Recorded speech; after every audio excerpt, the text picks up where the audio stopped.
محترم بزرگ و عزیز دوستوں،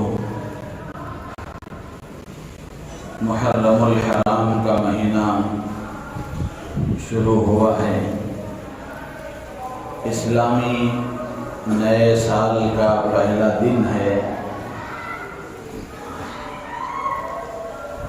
اسلامی سال محرم الحرام سے شروع ہوتا ہے۔ 1447 ہجری 46واں سال مکمل ہوا۔ آج سے 1447 ہجری کی شروعات ہے۔ محرم کا مہینہ بڑا قابل احترام، بڑا بابرکت، مبارک، مقدس، محترم، مکرم مہینہ ہے۔ برکتوں والا، عظمتوں والا، رفعتوں اور بلندیوں والا مہینہ ہے۔ محرم کی عظمت کے سلسلے میں خود اللہ تعالیٰ نے قرآن پاک میں فرمایا، اور حدیثوں میں بھی اللہ کے نبی علیہ السلام نے بہت ساری فضیلتیں بیان فرمائیں۔ قرآن پاک میں اللہ تعالیٰ نے فرمایا، ان عدت الشہور عند اللہ 12 شہرا فی کتاب اللہ یوم خلق السماوات والارض منها 4 حرم، کہ آسمان و زمین کی پیدائش کے دن سے ہی سال کے مہینوں کی تعداد 12 ہے، اور ان 12 مہینوں میں سے 4 مہینے قابل احترام ہیں۔ اللہ نے ان کو قابل احترام بنایا ہے۔ ان 4 مہینوں میں سے ایک مہینہ محرم بھی ہے۔ وہ 4 مہینے کون سے ہیں؟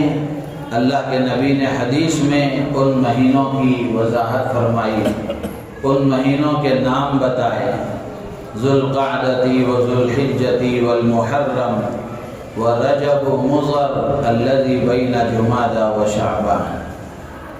ذی قعدہ، ذی الحجہ، محرم اور رجب، یہ 4 مہینے قابل احترام۔ 3 مہینے لگاتار ہیں، ایک کے بعد دیگرے، ذی قعدہ، اس کے بعد پھر ذی الحجہ، اس کے بعد محرم۔ یہ تینوں مہینے لگاتار ہیں، اور رجب کا مہینہ سال کے درمیان میں آتا ہے۔ اس کی کیا حکمت ہے؟ بہت سے موقع پر آپ کے سامنے میں نے عرض کیا ہے۔ یہ 4 مہینے قابل احترام ہیں، تو اس لحاظ سے محرم کا مہینہ یہ بڑی برکتوں والا مہینہ ہے۔ لیکن افسوس کی بات یہ ہے کہ بہت سارے مسلمان اور مسلمانوں کا ایک بڑا طبقہ وہ ہے جو محرم کو نحوست کا مہینہ سمجھتا ہے۔ کتنے افسوس کی بات ہے، جس کو اللہ تبارک و تعالی برکت کا مہینہ فرمائے، جس کو اللہ کے رسول صلی اللہ علیہ وسلم برکت والا مہینہ کہیں، مسلمان کو کیا حق پہنچتا ہے کہ وہ اس کو نحوست والا سمجھے؟ تو اس لیے جس کے دل و دماغ کے کسی کونے اور حاشیے میں بھی اگر یہ بات ہے اور وہ یہ سمجھتا ہے کسی بھی وجہ سے، ماحول کی وجہ سے، معاشرے کی وجہ سے، خاندان کی وجہ سے، ریت رواج رسم کی وجہ سے، کسی بھی وجہ سے اگر وہ یہ سمجھتا ہے کہ محرم کا مہینہ نحوست والا ہے، محرم کا مہینہ ایسا نہیں ہے جس میں کوئی اچھا کام کیا جائے، کوئی خوشی والا کام کیا جائے، اگر وہ ایسا سمجھتا ہے تو اس کی یہ سوچ قرآن کے خلاف ہے، حدیث کے خلاف ہے، اللہ کے فرمان کے خلاف ہے، نبی کی ہدایات کے خلاف ہے۔ تو اچھی طرح یہ بات ذہن میں ہمارے بیٹھ جانا چاہیے کہ محرم کا مہینہ برکت والا مہینہ ہے، عظمت والا مہینہ ہے، حرمت والا مہینہ ہے، احترام والا، اکرام والا مہینہ ہے۔ ذرا آدمی غور کرے کہ محرم کا مہینہ سال کا پہلا مہینہ ہے، جس کے سال کی شروعات ہی نحوست سے ہو، اس کا پورا سال کیسا رہے گا؟ تو جو یہ سمجھتا ہے کہ محرم کا مہینہ نحوست والا ہے، تو اس کو سوچنا چاہیے تنہائی میں بیٹھ کر کہ جس کا سال کا آغاز، سال کی شروعات، سال کا پہلا مہینہ وہی نحوست والا ہے، تو پورا سال کیا رہے گا؟ تو اس لیے یہ بات نہ عقل میں آنے والی ہے، نہ شریعت کے مطابق ہے۔ اس لیے ہمارے ذہنوں میں یہ بات ہونی چاہیے کہ یہ مہینہ برکت والا ہے، عظمت والا ہے، بڑا مبارک ہے، متبرک ہے، قابل احترام ہے، اس لیے کہ اللہ نے اس کو قابل احترام قرار دیا ہے، اللہ کے رسول نے اس کی فضیلتیں بیان فرمائی ہیں۔ حدیث میں فرمایا گیا کہ شہر اللہ المحرم، اس محرم کے مہینے کی نسبت اللہ کی طرف کی گئی ہے کہ یہ اللہ کا مہینہ ہے۔ ویسے سارے مہینے اللہ کے ہیں، سارے دن اللہ کے ہیں، سارے ہفتے اللہ کے ہیں، ساری گھڑیاں، سارے لمحے اللہ کے ہیں، لیکن خصوصیت کے ساتھ محرم کے مہینے کے بارے میں اللہ کے نبی نے فرمایا، اور محرم کی نسبت اللہ کی طرف کرتے ہوئے فرمایا کہ شہر اللہ المحرم، کہ محرم کا مہینہ اللہ کا مہینہ ہے۔ تو اللہ کے مہینے کو کوئی نحوست والا سمجھے تو اس کو خود سوچ لینا چاہیے کہ اس کا یہ خیال کہاں تک درست ہے، اس کا یہ خیال کہاں تک صحیح ہے۔ تو اس لیے محرم کے مہینے کو برکت والا، عظمت والا، حرمت والا مہینہ سمجھنا چاہیے۔ یہ قرآن میں جو 4 مہینے حرمت والے بیان کیے گئے، ان کے بارے میں حضرات مفسرین نے لکھا ہے کہ ان مہینوں میں اگر کوئی آدمی نیک کام کرتا ہے تو نیک اعمال کا اجر و ثواب بڑھا دیا جاتا ہے، جیسے رمضان میں نیک عمل کا ثواب بڑھ جاتا ہے، اسی طریقے سے ان 4 مہینوں میں اگر کوئی آدمی نیک کام کرتا ہے تو اس کا اجر و ثواب بھی بڑھ جاتا ہے۔ تو جس مہینے میں عمل کا ثواب بڑھ جائے کیا وہ نحوست والا ہو سکتا ہے؟ جس مہینے میں اعمال کا وزن بڑھا دیا جائے کیا وہ نحوست والا ہو سکتا ہے؟ تو اس لیے یہ مہینہ اللہ کے قریب ہونے کا ہے، اللہ کا قرب حاصل کرنے کا ہے، نیک اعمال کی مقدار کو بڑھانے کا ہے، اپنے آپ کو خیر کے کاموں میں زیادہ سے زیادہ مصروف کر کے، زیادہ سے زیادہ نیک اعمال کر کے اللہ کا مقرب بننے کا ہے، اللہ کا مطیع و فرمانبردار بندہ بننے کا ہے۔ تو اس لیے اس مہینے میں زیادہ سے زیادہ آدمی کو نیک اعمال کرنے چاہیے، خیر کے کام کرنے چاہیے، اور اس مہینے کو نحوست والا سمجھنے اور منحوس سمجھنے میں اس کی وجہ یہ بیان کی جاتی ہے کہ اس مہینے میں رسول اللہ صلی اللہ علیہ وسلم کے نواسے حضرت سیدنا حسین رضی اللہ تعالیٰ عنہ کی شہادت کا واقعہ پیش آیا، تو اس شہادت کے واقعے کی وجہ سے اس کو نحوست والا سمجھا جاتا ہے۔ یہ ایک الگ عنوان ہے کیا ہے کہ شہادت کیا نحوست کی چیز ہے؟ اللہ کی راہ میں اپنی جان قربان کر دینا، اللہ کی راہ میں شہید ہو جانا، کیا یہ نحوست کی چیز ہے؟ یہ ایک الگ عنوان ہے۔ تو محرم کے مہینے کو اس لیے نحوست والا سمجھا جاتا ہے، حالانکہ شہادت کوئی نحوست والی چیز نہیں ہے، بلکہ شہادت ایک آدمی کے لیے، ایمان والے کے لیے ایک بہت بڑا اور بلند مقام ہے۔ جس کو اللہ تعالی شہادت عطا فرمائے اس کا اللہ کے ہاں بہت بڑا مقام ہے۔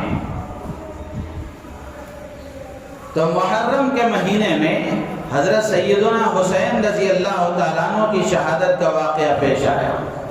اگر محرم کے مہینے کے سلسلے میں تاریخ کا مطالعہ کیا جائے تو صرف اور صرف حضرت حسین رضی اللہ تعالیٰ عنہ کی شہادت کا ہی واقعہ پیش نہیں آیا، اور بھی بہت سارے واقعات پیش آئے، بلکہ محرم الحرام کی پہلی تاریخ جس میں حضرت عمر رضی اللہ تعالیٰ عنہ کی شہادت ہوئی، پہلا دن ہے محرم کا، پہلی تاریخ ہے، سال کا پہلا دن ہے، اس میں حضرت عمر فاروق رضی اللہ تعالیٰ عنہ کی شہادت ہوئی۔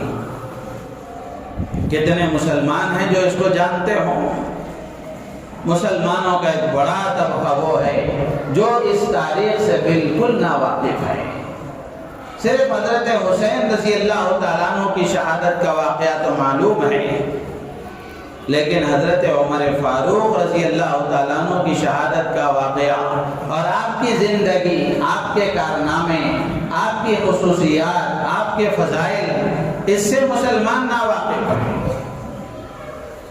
تو اس لیے اس جمعہ ارادہ ہوا کہ آج اتفاق سے محرم الحرام کی پہلی تاریخ ہے، تو محرم الحرام کی پہلی تاریخ یہ وہ تاریخ ہے جس میں حضرت عمر فاروق رضی اللہ تعالیٰ عنہ کی شہادت ہوئی۔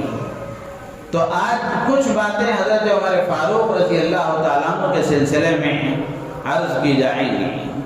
حضرت عمر فاروق رضی اللہ تعالیٰ عنہ صحابہ کی جماعت میں وہ عظیم صحابی ہیں، اللہ کے نبی علیہ السلام کے جان نثاروں میں وہ عظیم بہادر جان نثار صحابی ہیں جن کی ایک اپنی الگ ہی شان ہے۔ ان کی زندگی کے مختلف پہلو ہیں، ان کی زندگی کے الگ الگ گوشے ہیں۔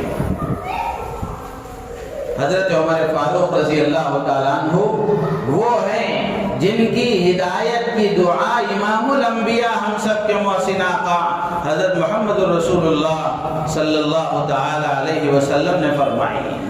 اسی لیے کہتے ہیں کہ سارے صحابہ رسول اللہ صلی اللہ علیہ وسلم کے مرید ہیں، اور حضرت عمر رضی اللہ تعالیٰ عنہ اللہ کے نبی کی مراد ہیں۔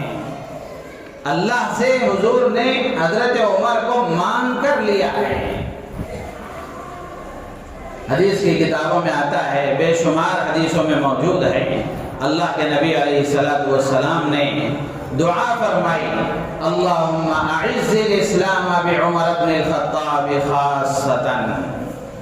ایک روایت میں یہ ہے، ایک روایت میں اللہ کے نبی علیہ السلام نے حضرت عمر کے ساتھ ابو جہل کا بھی نام شامل فرمایا کہ اللہ اسلام کو عزت عطا فرما، اسلام کو غلبہ عطا فرما، عمر ابن خطاب کو ہدایت دے کر یا پھر ابو جہل کو ہدایت دے کر، دونوں میں سے جو تیرے نزدیک محبوب ہو، دونوں میں سے جو تجھے پسند ہو، ان میں سے کسی ایک کو ہدایت دے کر تو اسلام کو غلبہ عطا فرما۔ ایک روایت میں مستدرک حاکم کی روایت ہے، اللہ کے نبی علیہ السلام نے خاص حضرت عمر کا بھی نام لے کر فرمایا، اللہم اعز الاسلام بعمر بن الخطاب خاصتاً، کہ اللہ عمر ابن خطاب کو خاص طور سے ہدایت دے کر کے اسلام کو غلبہ عطا فرما۔ تو عمر کا اسلام، حضرت عمر رضی اللہ تعالیٰ عنہ کا اسلام لانا، یہ اسلام کے غلبے کا ذریعہ بنا، اللہ کے نبی کے مشن کے آگے بڑھنے کا ذریعہ بنا، امت کی ہدایت کا ذریعہ بنا، انسانیت تک دین کے پہنچنے کا ذریعہ بنا۔ حدیث کی کتابوں میں اور بھی الگ الگ انداز سے اللہ کے نبی کی یہ دعا منقول ہے۔ ایک روایت میں آتا ہے، اللہم ایید الدین بعمر بن الخطاب، کہ اللہ عمر ابن خطاب کو ہدایت دے کر اپنے دین کی مدد فرما۔ ایک روایت میں ہے، اللہم اشدد الاسلام بعمر بن الخطاب، کہ اللہ عمر ابن خطاب کو ہدایت دے کر اسلام کو مضبوط فرما۔ تو ان سب سے معلوم ہوتا ہے کہ حضرت عمر فاروق رضی اللہ تعالیٰ عنہ مراد پیغمبر ہیں، نبی کی مراد ہیں۔ اللہ سے نبی پاک صلی اللہ تعالیٰ علیہ وسلم نے اسلام کی سربلندی کے لیے ان کو مانگ کر لیا ہے۔ چنانچہ کتابوں میں لکھا ہے کہ جب حضرت عمر فاروق رضی اللہ تعالیٰ عنہ نے اسلام قبول کیا، حضرت عمر رضی اللہ تعالیٰ عنہ کے اسلام قبول کرنے کا بھی ایک مشہور قصہ ہے، اس کی بھی ایک تاریخ ہے، وقت نہیں ہے تفصیل کے ساتھ عرض کرنے کا۔ حضرت عمر فاروق رضی اللہ تعالیٰ عنہ جب اسلام قبول کر لیے اور آپ اسلام میں داخل ہو گئے تو حضرت جبرائیل امین رسول اللہ صلی اللہ علیہ وسلم کی خدمت میں حاضر ہوئے اور آ کر حضور انور صلی اللہ علیہ وسلم کو یہ بشارت سنائی کہ یا محمد لقد استبشر اہل السماء باسلام عمر۔ حضرت جبرائیل نے آ کر خوشخبری سنائی کہ اللہ کے نبی، عمر کے اسلام لانے کی وجہ سے آج آسمانوں میں بھی خوشی منائی جا رہی ہے، آسمان والے بھی عمر کے اسلام لانے سے خوش ہیں۔ تو اتنے عظیم صحابی ہیں حضرت عمر فاروق رضی اللہ تعالیٰ عنہ، اور جب آپ نے اسلام قبول کیا تو اسلام کو غلبہ حاصل ہوا۔ حضرت عمر فاروق رضی اللہ تعالیٰ عنہ کے اسلام لانے سے پہلے مسلمان چھپ چھپ کر کے اللہ کے دین کی محنت کیا کرتے تھے، دین کی دعوت دیا کرتے تھے، اور اس وقت میں مسلمانوں کو ستایا جاتا تھا، تکلیفیں دی جاتی تھیں۔ کھلے عام بیت اللہ میں اللہ کا نام لینا جرم تھا، اللہ کے گھر میں اللہ کا نام لینا جرم تھا۔ کسی کو ہمت نہیں تھی کہ وہ بیت اللہ میں جا کر اللہ کا نام لے سکے، اللہ کا نام بلند کر سکے۔ لیکن جب حضرت عمر فاروق رضی اللہ تعالیٰ عنہ نے اسلام قبول کیا، اللہ کے نبی علیہ السلام نے بھی خوشی سے نعرہ تکبیر بلند کرتے ہوئے اللہ کے نبی علیہ السلام نے بھی بآواز بلند اللہ اکبر کہا، اور آپ کی اتباع میں سارے صحابہ نے خوشی سے جھومتے ہوئے نعرہ تکبیر بلند کیا۔ تاریخ کی کتابوں میں لکھا ہے کہ مکے کی وادی اور پہاڑوں تک کی آواز گونجنے لگی۔ تو حضرت عمر فاروق رضی اللہ تعالیٰ عنہ کے اسلام لانے کی وجہ سے اسلام کو تقویت ملی۔ حضرت عبداللہ ابن مسعود رضی اللہ تعالیٰ عنہ فرماتے ہیں کہ حضرت عمر فاروق رضی اللہ تعالیٰ عنہ کا اسلام لانا یہ مسلمانوں کے لیے ایک فتح تھی۔ ان اسلام عمر کان فتحا وان امارته کان رحمتا۔ حضرت عبداللہ ابن مسعود رضی اللہ تعالیٰ عنہ فرماتے ہیں کہ ان کا اسلام لانا یہ مسلمانوں کے لیے ایک فتح تھی، اور ان کی امارت، ان کی خلافت کا زمانہ مسلمانوں کے لیے ایک رحمت تھا۔ اور پھر آگے فرماتے ہیں کہ جب حضرت عمر فاروق رضی اللہ تعالیٰ عنہ نے اسلام قبول کیا تو اس کے بعد مسلمان بیت اللہ میں کھلے عام اللہ کا نام لینے لگے، اس کے بعد اللہ کے گھر میں اللہ کا نام بلند ہوا۔ تو میرے عزیز و دوست و بزرگوں، حضرت عمر فاروق رضی اللہ تعالیٰ عنہ کے بڑے فضائل ہیں۔ اللہ کے نبی علیہ السلام نے حدیثوں میں فرمایا، کتنے فضائل ان کے بیان فرمائے۔ ایک روایت میں اللہ کے نبی نے فرمایا، ان اللہ جعل الحق علی لسان عمر وقلبی، کہ اللہ نے عمر کی زبان اور عمر کے دل پر حق کو نازل فرمایا ہے، یعنی عمر بولتا بھی حق ہے، سوچتا بھی حق ہے۔ حضرت عمر رضی اللہ تعالیٰ عنہ کی بات بھی حق اور آپ کی سوچ بھی حق، آپ سوچتے بھی حق تھے، بولتے بھی حق تھے۔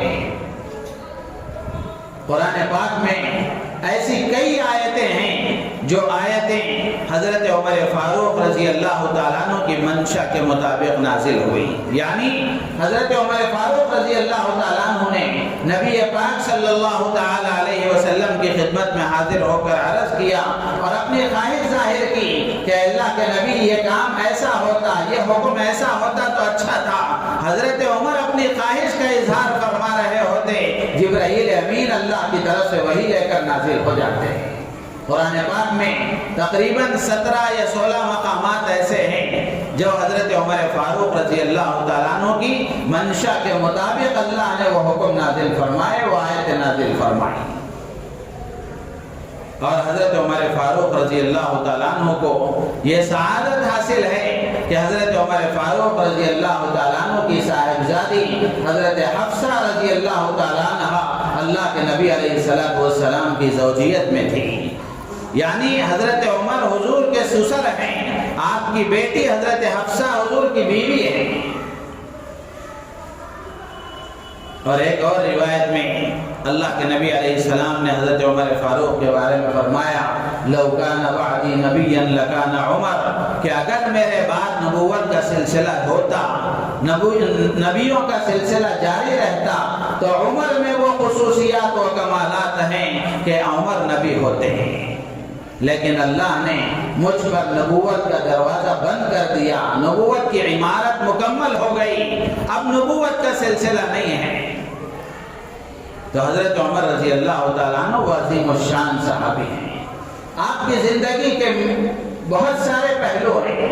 حضرت عمر رضی اللہ تعالیٰ عنہ نے دنیا کو چلانا سکھایا، حکومت کرنا سکھایا۔ آج بھی یورپ کے کئی ممالک وہ ہیں جن ممالک میں حضرت عمر رضی اللہ تعالیٰ عنہ کے دور حکومت کا قانون نافذ ہے۔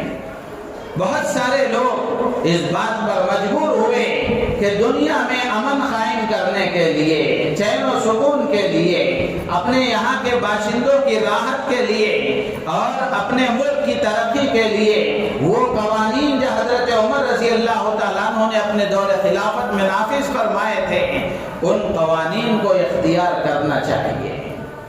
چنانچہ بہت سارے ملکوں نے اس کو قبول کیا، اگرچہ نام حضرت عمر رضی اللہ تعالیٰ عنہ کا نہ لیا جاتا ہو، اگرچہ کہ نام اسلام کا نہ لیا جاتا ہو، لیکن قوانین وہی ہیں جو حضرت عمر رضی اللہ تعالیٰ عنہ نے نافذ فرمائے تھے۔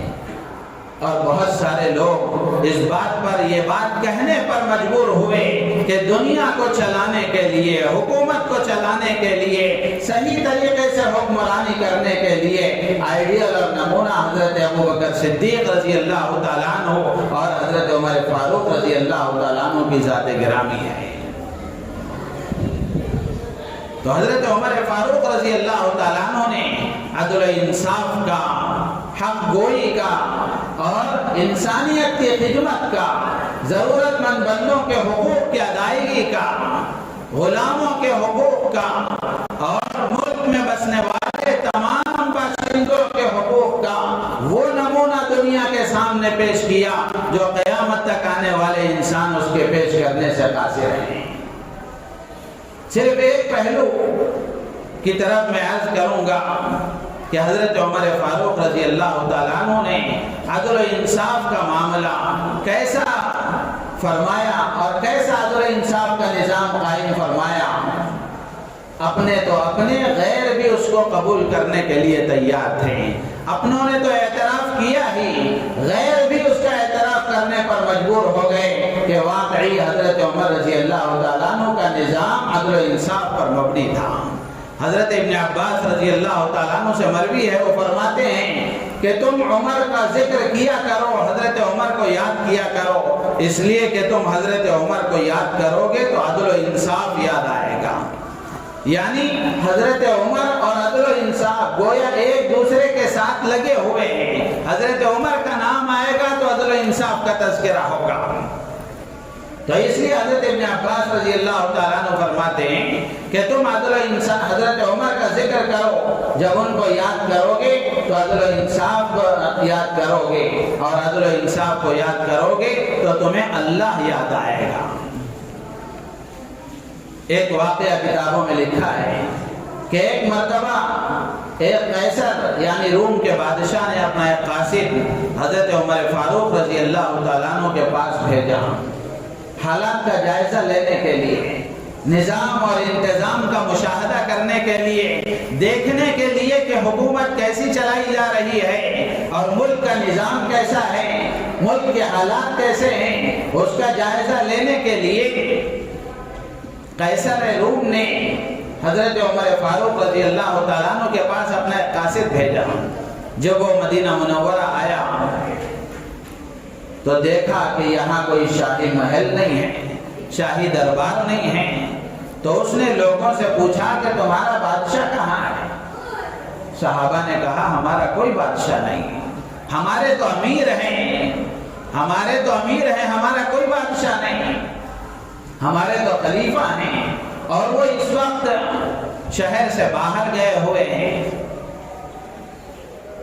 تو اس قاصد نے حضرت عمر رضی اللہ تعالیٰ عنہ کا وہ مقام جہاں حضرت عمر گئے ہوئے تھے معلوم کر کے وہ وہاں چلا گیا، کسی طرح وہاں پہنچ گیا تو دیکھا کہ حضرت عمر رضی اللہ تعالیٰ عنہ دھوپ کی گرمی میں سخت ریت پر اپنا کوڑا اپنا درہ تکیہ بنائے ہوئے آرام فرما رہے ہیں، اور آپ کی پیشانی سے پسینہ ٹپک رہا ہے۔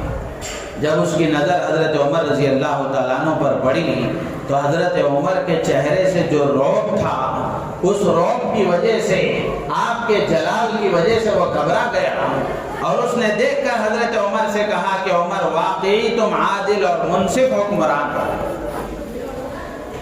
تم واقعی انصاف پسند خلیفہ ہو، انصاف پسند بادشاہ ہو۔ اس نے کچھ نہیں دیکھا تھا، آپ کے چہرے کو دیکھا، آپ کا روب اس پر پڑھا، آپ کے جاہ و جلال سے وہ مرعوب ہو کر کہنے لگا کہ تم واقعی انصاف پسند بادشاہ ہو، اور اس کی وجہ جو اس نے آگے بیان فرمائی وہ سننے کے قابل ہے۔ وہ کہنے لگا کہ عمر واقعی تم عادل بادشاہ ہو، عادل حکمران ہو، وہ اس لیے کہ تم بغیر کسی پہرہ دار اور حفاظتی انتظامات کے تنے تنہا بغیر خوف کے بغیر ڈر کے آرام کر رہے ہو، تم تنے تنہا یہاں سو رہے ہو، تمہیں کسی کا ڈر نہیں ہے، تمہارے آس پاس کوئی پہرے دار نہیں ہے اور کوئی حفاظتی کام کرنے والا نہیں ہے، حفاظتی انتظام کرنے والا نہیں ہے۔ یہ خود دلیل ہے تمہاری کہ تم انصاف پسند ہو۔ ہمارے بادشاہ لوگوں پر ظلم ڈھاتے ہیں، اسی لیے ہمیشہ ان پر خوف چھایا رہتا ہے، پتہ نہیں کون مجھے مار ڈالے گا، پتہ نہیں کس کی طرف سے میری جان کے اوپر حملہ ہو جائے گا۔ اسی ڈر کی وجہ سے ان کے لیے حفاظتی انتظامات ہوتے ہیں، پہرے دار ہوتے ہیں، اور ان کی حفاظت کا ایک مستقل نظام ہوتا ہے۔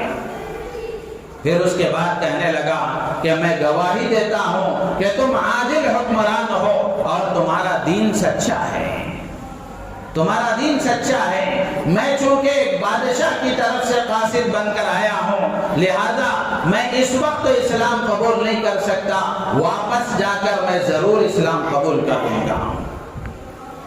تو میرے عزیز و دوست بزرگوں، حضرت عمر فاروق رضی اللہ تعالیٰ عنہ نے عدل و انصاف کا ایسا نظام قائم فرمایا کہ آپ کے عدل و انصاف کے چرچے اپنوں میں تو تھے ہی، غیروں میں بھی تھے۔ آپ کا عدل و انصاف اپنوں نے تو قبول ہی کیا، اپنوں نے تو اعتراف کیا ہی، غیروں نے بھی اس کا اعتراف کیا۔ اور اس کے ساتھ ساتھ حکومت کے چلانے کے لیے، نظام کے چلانے کے لیے حضرت عمر فاروق رضی اللہ تعالیٰ عنہ ایسے حکمران نہیں تھے جو اپنے محلات میں عیاشی کرتے تھے، بلکہ حضرت عمر فاروق رضی اللہ تعالیٰ عنہ کو اللہ نے حکومت عطا فرمائی، خلافت عطا فرمائی، امارت عطا فرمائی، تو آپ راتوں میں گشت کیا کرتے تھے، راتوں میں گشت کیا کرتے تھے، دیکھا کرتے تھے کہ کہیں کوئی ضرورت مند، محتاج، پریشان حال تو نہیں ہے کہ میں اس کی ضرورت پوری کروں، اس کی حاجت پوری کروں۔ حضرت عمر فاروق رضی اللہ تعالیٰ عنہ راتوں میں گشت کیا کرتے تھے۔ ایک مرتبہ کا واقعہ مشہور واقعہ ہے کہ آپ اسی طرح گشت کرتے ہوئے مدینے سے 3 میل کے فاصلے پر مقام حرا پر پہنچے، تو وہاں دیکھا کہ ایک چولہا جل رہا ہے، اس پر ہانڈی رکھی ہوئی ہے، اور آزو بازو 2-3 بچے رو رہے ہیں۔ حضرت عمر رضی اللہ تعالیٰ عنہ وہاں پہنچے، معلوم کیا کہ کیا بات ہے، بتایا گیا کہ بچے بھوک سے بلک رہے ہیں، رو رہے ہیں۔ تو حضرت عمر فاروق رضی اللہ تعالیٰ عنہ سیدھے مدینہ آئے، اور آ کر آپ نے آٹا، گھی، کھجوریں، گوشت وغیرہ لے کر آپ وہاں پہنچے۔ جب یہ لے کر جانے لگے تو آپ کا غلام اسلم بن خادم حاضر تھا، اس نے کہا کہ حضور یہ مجھے دے دیجئے، میں اس کو اٹھا لوں گا۔ تو حضرت عمر فاروق رضی اللہ تعالیٰ عنہ نے وہ تاریخی جملہ ارشاد فرمایا کہ اے میرے خادم، کیا تم میرا بوجھ قیامت کے دن بھی اٹھاؤ گے؟ میں تو اپنا بوجھ خود اٹھاؤں گا۔ لہذا حضرت عمر رضی اللہ تعالیٰ نے خود لے کر گئے اور لے جا کر وہاں یہ سارا سامان ان کو دیا، اور جب پکا کر وہ بچے کھانے لگے اور خوشی خوشی اچھل کود کرنے لگے، کھیلنے لگے، حضرت عمر فاروق رضی اللہ تعالیٰ عنہ کو خوشی ہوئی۔ اس کے بعد آپ وہاں سے واپس تشریف لائے۔ اسی طرح کا ایک واقعہ ہے کہ ضرورت مند بندوں کی ضرورتوں کو پورا کرنے کا خیال ہمیشہ رہتا تھا۔ تو ایک مرتبہ رات کو گشت کر رہے تھے، دیکھا کہ ایک جگہ خیمہ لگا ہوا ہے جو کل نہیں تھا۔ کل کے گشت میں، کل کے دیکھنے میں وہ چیز نظر نہیں آئی تھی، آج وہ خیمہ لگا ہوا ہے۔ حضرت عمر فاروق رضی اللہ تعالیٰ عنہ وہاں تشریف لے گئے، دیکھا کہ ایک بدوی اور ایک دیہاتی باہر بیٹھا ہوا ہے، اندر سے رونے کی آواز آ رہی ہے۔ جا کر پوچھا، معلوم کیا کیا بات ہے؟ تو وہ کہنے لگا کہ میری بیوی درد ذہن میں مبتلا ہے، ڈیلیوری کا وقت قریب ہے، اس وقت میں کوئی عورت نہیں ہے جو میری معاونت کر سکے، مدد کر سکے۔ حضرت عمر فاروق رضی اللہ تعالیٰ عنہ فوراً اپنے گھر تشریف لے گئے اور جا کر اپنی بیوی سے فرمایا، اللہ نے تمہیں ایک نیکی کمانے کا موقع دیا ہے، نیکی کے حاصل کرنے کا موقع دیا ہے، کیا تم اس کے لیے تیار ہو؟ بیوی نے کہا، ضرور اس کے لیے تیار ہوں، بتاؤ کیا بات ہے؟ حضرت عمر فاروق رضی اللہ تعالیٰ عنہ نے یہ بات بیان فرمائی کہ اس طرح کا حال ہے، تمہاری ضرورت ہے، لہذا ضرورت کا سامان لے لو اور لے کر فوراً یہاں سے چلیں گے۔ ضرورت کا سامان لے لیا گیا۔ حضرت عمر رضی اللہ تعالیٰ عنہ اپنی اہلیہ کو لے کر، اور وہ ہانڈی جو لے کر جا رہے تھے جس میں ضرورت کا سامان تھا، خود آپ نے اس ہانڈی کو اٹھا لیا اور لے کر وہاں چلے۔ جیسے ہی وہ خیمہ آیا، آپ کی بیوی خیمے کے اندر چلی گئی، باہر آپ نے چولہا جلایا، وہ ہانڈی اس کے اوپر رکھی۔ کتابوں میں لکھا ہے کہ چولہا جلانے کے لیے پھونک آپ خود مار رہے تھے، خلیفۃ المسلمین ہیں، آپ خود پھونک مار رہے تھے، چولہا جلا رہے تھے۔ کچھ دیر کے بعد اندر سے آواز آئی، اے امیر المومنین، اپنے دوست کو خوشخبری سنا دیجئے بیٹے کے۔ جب اس بدوی نے، اس دیہاتی نے امیر المومنین کا لفظ سنا تو گھبرا گیا۔ حضرت عمر فاروق رضی اللہ تعالیٰ نے فرمایا، گھبرانے کی کوئی بات نہیں ہے، اطمینان رکھو۔ پھر اس کے بعد جو کھانا تیار ہوا تھا، آپ نے وہ کھانا خیمے کے اندر بھی دیا کہ اس عورت کو بھی کھلا دو، اور اس بدوی مرد سے بھی کہا کہ تم بھی بہت دیر سے بھوکے ہو، لہذا تم بھی کچھ کھا لو، اس کو بھی کھلایا۔ اور اس کے بعد فرمایا کہ صبح میں میرے پاس آ جانا، اس بچے کے لیے کوئی وظیفہ مقرر کر دیا جائے گا۔ میرے عزیز و دوست و بزرگوں، ایسے بے شمار واقعات ہیں، ایسے بے شمار واقعات ہیں کہ حضرت عمر فاروق رضی اللہ تعالیٰ عنہ نے نظام چلانے کے لیے، حکومت چلانے کے لیے گویا ایک طریقہ بتایا، ایک طریقہ بتایا۔ حکومت جو ہے، سیاست جو ہے، وہ اس کا کام ہی یہ ہے کہ مخلوق کو نفع پہنچانے کا، مخلوق کی خدمت کا بہترین موقع ہے۔ سیاست کا جو پلیٹ فارم ہے، یہ پلیٹ فارم مخلوق کی خدمت کا بہترین موقع ہے۔ لیکن آج کی جو بدنام سیاست ہے، اس کو ہم دیکھیں کہ یہ سیاست اور اس سیاست کو، دونوں کے درمیان میں زمین آسمان کا فرق ہے۔ وہاں حقوق ادا کرنے کی کوشش ہوتی تھی، وہاں حاکم رعایا کے درمیان میں چلتا پھرتا گھومتا تھا، وہاں لوگوں کے حالات معلوم کرتا تھا۔ یہاں لوگ اپنا حال لے کر کے لوگوں کے پاس جاتے ہیں، حاکموں کے پاس جاتے ہیں، ان کے در کی ٹھوکریں کھاتے ہیں، اس کے باوجود بھی ان کے حقوق ادا کرنے کی کوئی کوشش نہیں ہے۔ میرے عزیز و دوست و بزرگوں، حضرت عمر فاروق رضی اللہ تعالیٰ عنہ کی یہ زندگی ہم سب کے لیے نمونہ ہے اور اسوہ ہے۔ ایسے خدمت کے کئی واقعات ہیں، باوجود یہ کہ آپ امیر المومنین ہیں، خلیفۃ المسلمین ہیں، ایک بلند مقام رکھتے ہیں، لیکن آپ کے اندر کوئی غرور، تکبر نہیں تھا، کوئی گھمنڈ نہیں تھا کہ میں اتنے بڑے عہدے والا ہوں، میں امیر ہوں، خلیفہ ہوں۔ لیکن حضرت عمر رضی اللہ تعالیٰ عنہ کے اندر کوئی چیز نہیں تھی، حد درجہ تواضع تھی، حد درجہ عاجزی تھی، اور ہمیشہ اس بات کا خیال رہتا تھا کہ میں اللہ کے بندوں کی صحیح خدمت کر سکوں، ان کے حقوق ادا کر سکوں۔ تو ایسا شاندار حکومت کا طریقہ قیامت تک کے آنے والے حاکموں کے سامنے پیش کیا کہ جو بھی اس سے رہبری حاصل کرے گا، جو حکومت کرنا چاہے گا، اگر وہ اس طریقے کو اختیار کرے گا تو وہ ملک سرسبز و شاداب رہے گا، وہاں کے باشندے خوشحال رہیں گے، آباد رہیں گے، اور وہاں کے باشندوں کے حقوق ادا ہوں گے، وہ ملک ترقی کرے گا۔ تو میرے عزیز و دوست بزرگوں، اور بھی ان کی زندگی کے کئی پہلو ہیں، صرف میں نے حکمرانی کے پہلو کے سلسلے میں کچھ باتیں عرض کی ہیں۔ آخر میں ایک بات عرض کر کے اپنی بات ختم کروں گا کہ حضرت عمر فاروق رضی اللہ تعالیٰ عنہ کی شہادت ایک محرم الحرام کو ہوئی۔ اس کا واقعہ یہ پیش آیا کہ حضرت مغیرہ ابن شعبہ رضی اللہ تعالیٰ عنہ کا ایک مجوسی غلام تھا جس کا نام فیروز تھا، ابو لولو بھی اس کو کہا جاتا ہے۔ اس نے حضرت عمر فاروق رضی اللہ تعالیٰ عنہ کے پاس اپنے آقا کی کوئی شکایت کی، غیر ضروری شکایت تھی۔ حضرت عمر فاروق رضی اللہ تعالیٰ عنہ نے اس کی شکایت پر توجہ نہیں دی، جس کے نتیجے میں وہ غصے میں آ کر اس نے یہ سوچا کہ کسی طرح خلیفہ کو ختم ہی کرنا چاہیے کہ انہوں نے میرا کام نہیں کیا، انہوں نے میرا مقدمہ حل نہیں کیا۔